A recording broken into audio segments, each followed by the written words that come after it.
Assalamualaikum warahmatullahi wabarakatuh. Salam sejahtera bagi kita semua. Perkenalkan kami dari Tim Debat Fakultas Hukum Universitas Mataram. Saya sendiri Novia Salvat Anggraini. Darakan di samping kanan saya baik dia Slavianti Oktasabgian dan di samping kiri saya Fatul Hamdani.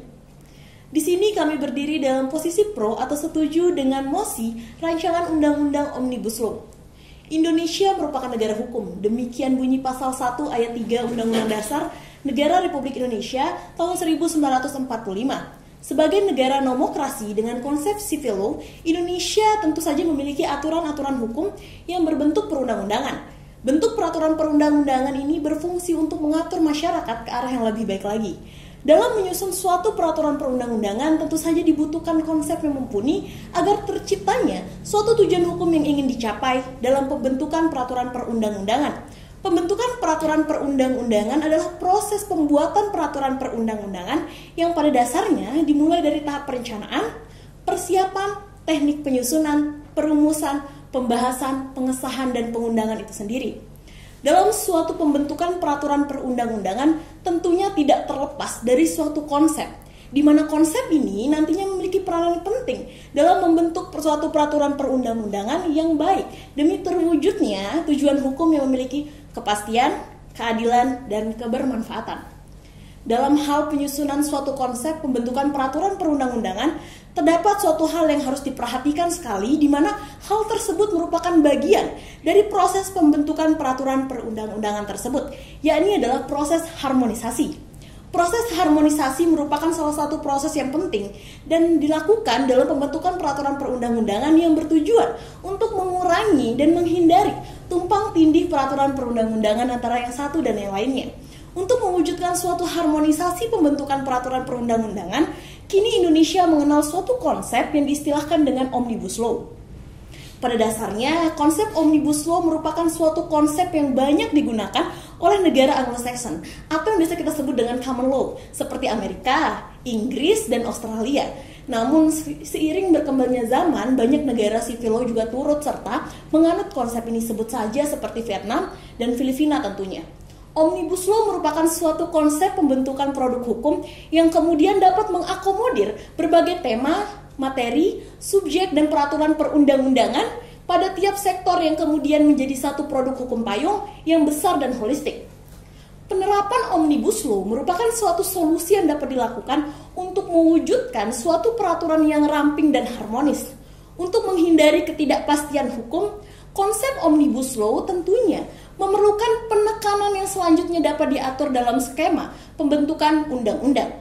Pada dasarnya, Indonesia sudah beberapa kali menerapkan konsep Omnibus Law. Hal ini dapat dilihat dalam Perpu nomor 1 tahun 2017 tentang akses informasi keuangan untuk kepentingan perpajakan junto Undang-Undang nomor 9 tahun 2017.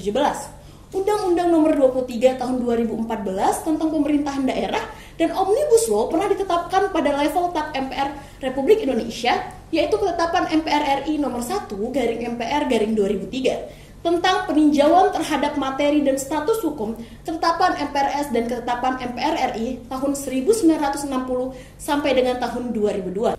Suatu peraturan perundang-undangan sejatinya haruslah mengacu pada suatu konsep dasar atau kepada norma dasar, yakni Pancasila sebagai philosophical grounds-lah bangsa Indonesia.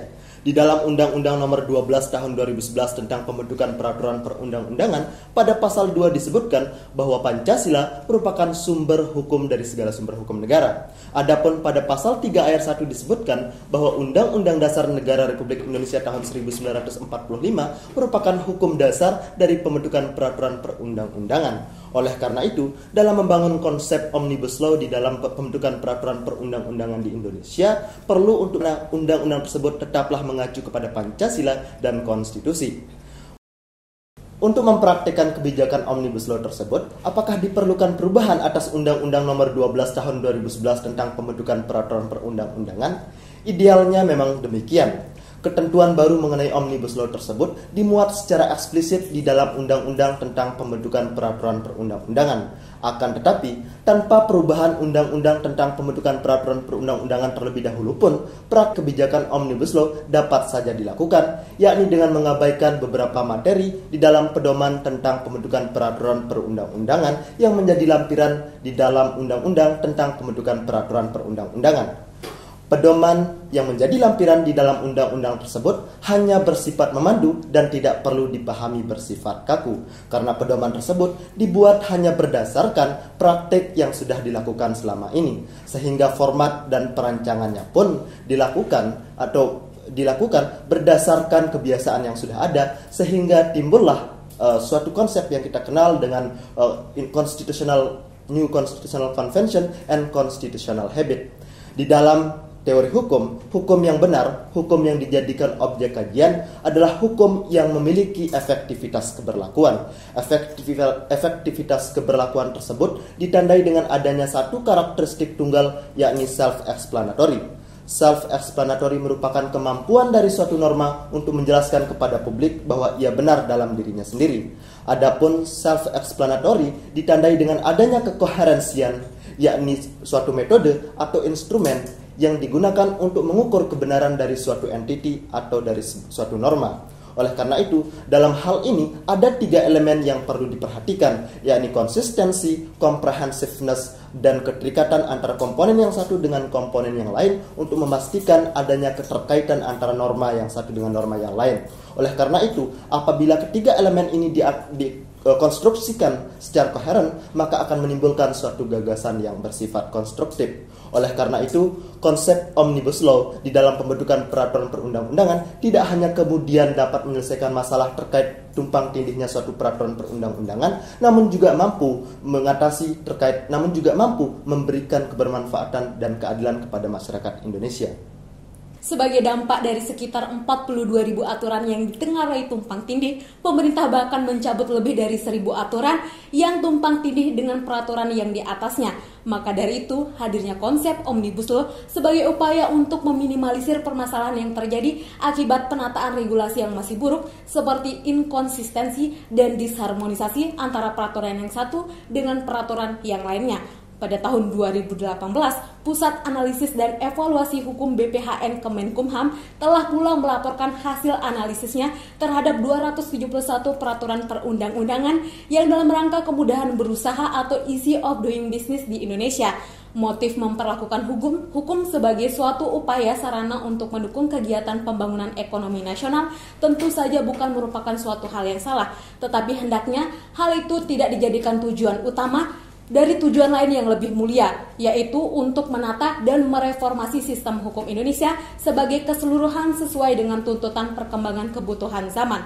Oleh sebab itu, penerapan ide Undang-Undang Omnibus Law hendaknya tidak hanya sebatas pada persoalan perizinan dan investasi semata, namun harus pula dipahami sebagai upaya menyeluruh dan terpadu dalam rangka penataan sistem hukum dan peraturan perundang-undangan yang berlandaskan Pancasila dan Konstitusi. Walaupun pada kebiasaannya, konsep Omnibus Law banyak dipraktekkan oleh negara-negara yang memiliki karakteristik common law, namun tidak berarti di negara dengan karakteristik civil law tidak mampu menerapkannya.